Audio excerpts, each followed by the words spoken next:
शास्त्रों के अनुसार शनि देव भगवान सूर्य तथा माता छाया के पुत्र हैं।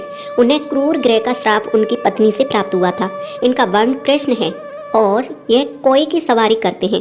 पौराणिक मान्यताओं के अनुसार शनि देव श्री कृष्ण के अनन्य भक्त थे और बाल्यावस्था में ही भगवान श्री कृष्ण की आराधना में लीन रहते थे।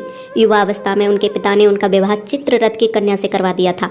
एक बार जब उनकी पत्नी पुत्र प्राप्ति की इच्छा के लिए शनिदेव के पास पहुंची, तब न्याय देवता श्री कृष्ण की भक्ति में लीन थे। वह बाहरी संसार में पूर्ण रूप से कट चुके थे। प्रतीक्षा करके जब उनकी पत्नी थक गई, तब उन्होंने क्रोध में आकर शनिदेव को श्राप दे दिया और कहा कि जिसे भी देखेंगे वह नष्ट हो जाएगा। ध्यान टूटने के बाद शनिदेव ने अपनी पत्नी को बहुत मनाया, श्राप वापस लेने को कहा। उनकी पत्नी को भी अपनी भूल का पश्चाताप हुआ, लेकिन श्राप वापस लेने की शक्ति उनमें नहीं थी और इसी वजह से शनिदेव अपना सर नीचा करके रहने लगे, क्योंकि वह नहीं चाहते थे कि उनके कारण किसी पर भी विपत्ति आए। ज्योतिष शास्त्र में बताया गया है कि शनि यदि रोहिणी वेतन करते हैं तो पृथ्वी पर 12 वर्षों के लिए घोर दुर्भिक्ष पड़ जाता है, जिससे जीव जंतुओं का बचना मुश्किल हो जाएगा। कैसे मिली शनिदेव को न्यायाधीश की उपाधि? किंवदंतियों के अनुसार जब भगवान सूर्य अपनी पत्नी छाया के पास पहुंचे तो सूर्य के प्रकाश से उनकी पत्नी छाया ने आंखें बंद कर ली। इसी वजह से शनिदेव का रंग श्याम अर्थात काला पड़ गया। इसी बात से शनिदेव अपने ही पिता से क्रोधित हो गए।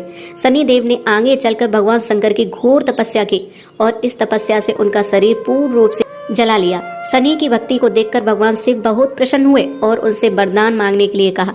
शनिदेव ने वरदान के रूप में मांगा कि वह चाहते हैं कि उनकी पूजा अपने पिता से अधिक हो, इससे सूर्यदेव को अपने प्रकाश का अहंकार टूट जाए। भगवान शिव ने शनिदेव को वरदान दिया कि तुम नवग्रहों में श्रेष्ठ हो जाओगे और पृथ्वी लोक पर न्यायाधीश के रूप में तुम लोगों को कर्मों के अनुसार फल प्रदान करोगे। इसलिए आज भी भगवान शनि को न्यायाधीश के रूप में पूजा जाता है और सभी ग्रहों में उनका स्थान बहुत ऊंचा है। ज्योतिष शास्त्र में क्या है शनि ग्रह का महत्व, आइए जानते हैं दोस्तों। ज्योतिष शास्त्र में बताया गया है कि शनि ग्रह की गणना अशुभ ग्रहों में होती है और वह 9 ग्रहों में 7वें स्थान पर आते हैं। वह एक राशि में 30 महीने तक निवास करते हैं और मकर व कुंभ राशि के वह स्वामी ग्रह हैं। शनि की महादशा 19 वर्ष तक रहती है। वहीं शनि के गुरुत्व बल के कारण अच्छे और बुरे विचार शनि तक पहुंचते हैं, जिस वजह से कर्म के अनुसार फल की प्राप्ति होती है। इसलिए जो लोग किसी भी प्रकार के बुरे कर्म में लिप्त नहीं होते हैं, उन्हें शनि देव से डरने की आवश्यकता नहीं है। उनकी उपासना से ही शनिदेव आसानी से प्रसन्न हो जाते हैं। दोस्तों, आपको यह कहानी कैसी लगी कमेंट बॉक्स में कमेंट करके जरूर बताना और वीडियो को लाइक शेयर सब्सक्राइब जरूर करना। तब तक के लिए दोस्तों नमस्कार, राधे राधे।